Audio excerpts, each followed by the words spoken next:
I looked at the map in the truck, trying to memorize it now. Hopefully I wouldn't have to walk around with it stuck in front of my nose all day. I stuffed everything in my bag, slung the strap over my shoulder, and sucked in a huge breath. I can do this, I lied to myself feebly. No one was going to bite me. I finally exhaled and stepped out of the truck. I kept my face pulled back into my hood as I walked to the sidewalk, crowded with teenagers. My plain black jacket didn't stand out, I noticed with relief. Once I got around the cafeteria, Building 3 was easy to spot.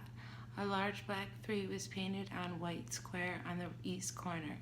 I felt my breathing gradually creeping toward hyperventilation. As I approached the door, I tried holding my breath as I followed 2 unisex raincoats through the door. The classroom was small. The people in front of me stopped just inside the door to hang up their coats on a long row of racks. I copied them.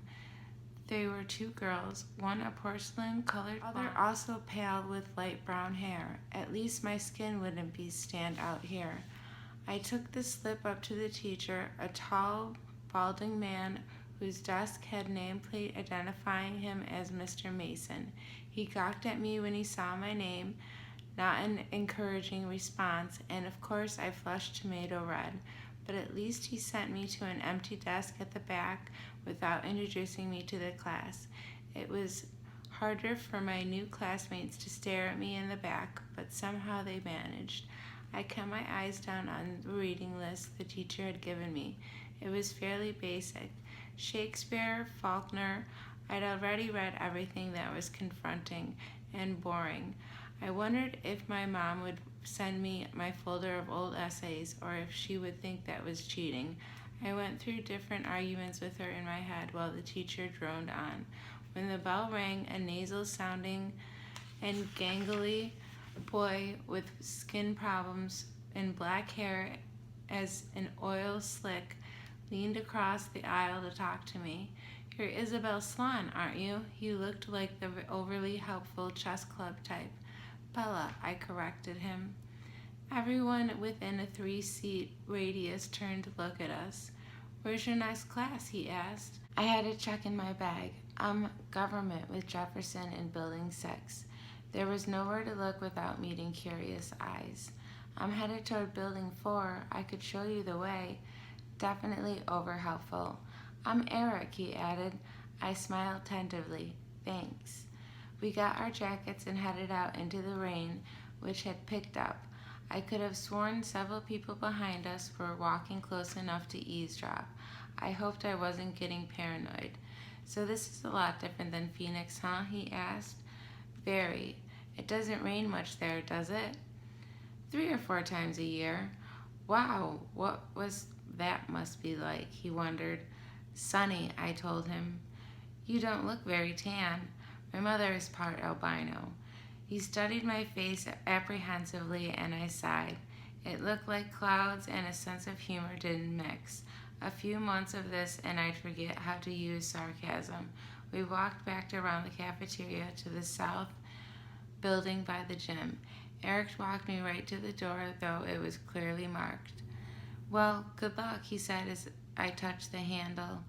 "Maybe we'll have some other classes together." He sounded hopeful. I smiled at him vaguely and went inside. The rest of the morning passed in about the same fashion. My trigonometry teacher, Mr. Vollner, who I would have hated anyway just because of the subject he taught, was the only one who made me stand up in front of the class and introduce myself.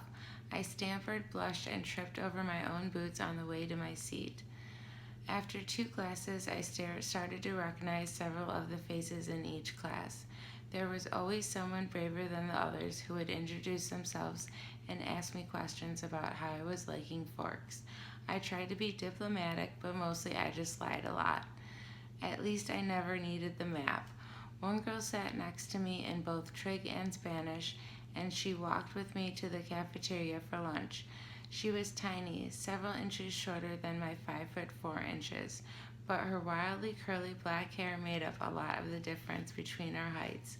I couldn't remember her name, so I smiled and nodded as she prattled about teachers and classes. I didn't try to keep up. We sat at the end of the full table with several of her friends who introduced me to. I forgot all their names as soon as she spoke them. They seemed impressed by her bravery in speaking to me. The boy from English, Eric, waved at me from across the room. It was there, sitting in the lunchroom, trying to make conversation with 7 curious strangers that I first saw them. They were sitting in the corner of the cafeteria, as far away from where I sat as possible in the long room. There were 5 of them. They weren't talking and they weren't eating, though they each had a tray of untouched food in front of them. They weren't gawking at me unlike most of the other students, so it was safe to stare at them without fear of meeting an excessively interested pair of eyes. But it was none of these things that caught and held my attention. They didn't look like anything alike.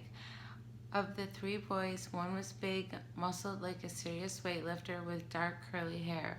Another was taller, leaner, but still muscular and honey blonde. The last was lanky, less bulky, with untidy bronze-colored hair.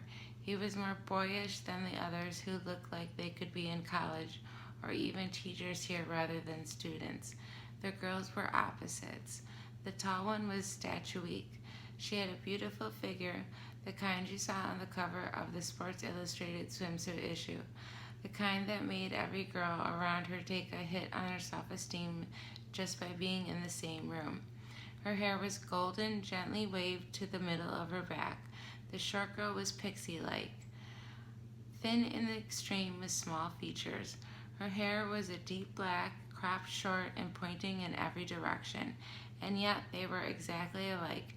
Every one of them was chalky pale, the palest of all the students living in this sunless town, paler than me, the albino. They all had very dark eyes, despite the range in their tones. They also had dark shadows under those eyes, purplish, bruise-like shadows, as if they were all suffering from a sleepless night or almost recovering from a broken nose. Though their noses, all their features were straight, perfect, angular. But all this is not why I couldn't look away. I stared because their faces, so different, so similar, were all devastatingly and humanely beautiful. They were faces you would never expected to see except perhaps on the airbrush pages of a fashion magazine, or painted by an old master as the face of an angel. It was hard to decide who was the most beautiful, maybe the perfect blonde or the bronze-haired boy. They were all looking away from each other, away from the other students, away from everything in particular, as far as I could tell. As I watched, the small girl rose with her tray, unopened soda, unbuttoned apple, and walked away with a quick, graceful loop that belonged on a runway.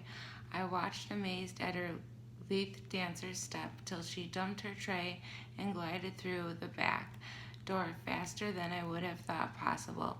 My eyes darted to the others who had sat unchanging. "Who are they?" I asked the girl from my Spanish class, whose name I'd forgotten, as she looked up to see who I meant, though already knowing, probably from my tone. Suddenly he looked at her, the thinner one, the boyish one, the youngest, perhaps. He looked at my neighbor for just a fraction of a second, and then his dark eyes flickered to mine. He looked away quickly, more quickly than I could, though in a flush of embarrassment I dropped my eyes at once.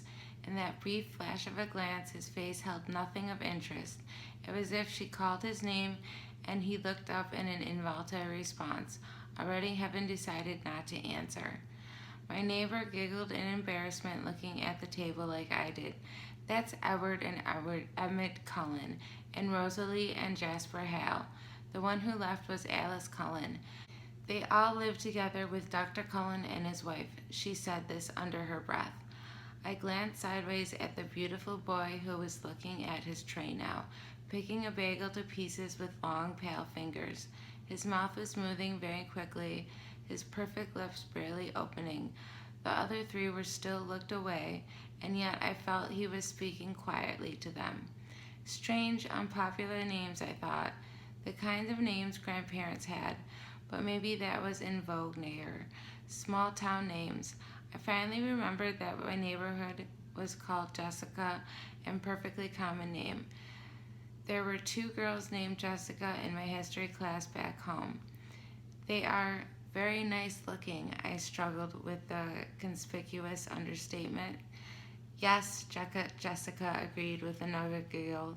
They're all together though. Emmett and Rosalie, Jasper and Alice, and they live together. Her voice held all the shock and condemnation of the small town. I thought critically, but if I was being honest, I had to admit that even in Phoenix could be gossip. Which one of the Cullens, I asked. They don't look related. Oh, they're not. Dr. Cullen is really young, in his 20s or early 30s. They're all adopted. The Hales, all brothers and sisters, twins, the Blondes, and their foster children. They look a little old for foster children. They are now. Jasper and Rosalie are both 18, but they're both with Miss Cullen since there were 8. She's their aunt or something like that. That's really kind of nice for them to take care of those kids like that when they're so young and everything. I guess so, Jessica admitted reluctantly, and I got the impression that she didn't like the doctor and his wife for some reason. With the glances she was throwing at their adopted children, I would presume the reason was jealousy. I think that Miss Cullen can't have kids, though, she added as if that lessened her kindness. Throughout all this conversation, my eyes flickered again and again to the table where the strange family sat. They continued to look at the walls and not eat. Have they always lived in Forks? I asked. Surely I would have noticed them on one of my summers here. No, she said in a voice that implied it should be obvious, even to the new arrival like me. They just moved down 2 years ago from somewhere in Alaska. I felt a surge of pity and relief. Pity because as beautiful as they were outsiders, clearly not accepted. Relief that I wasn't the only newcomer here, and certainly not the most interesting by any standard. As I examined them, the youngest one of the Cullens looked up and met my gaze, this time with evident curiosity in his expression. As I looked swiftly away, it seemed to me that his glance held some kind of unmet examination. Which one is the boy with the reddish-brown hair? I asked. I peeked at him from the corner of my eye, and he was still staring at me, but not gawking like the other students had today. He had a slightly frustrated expression.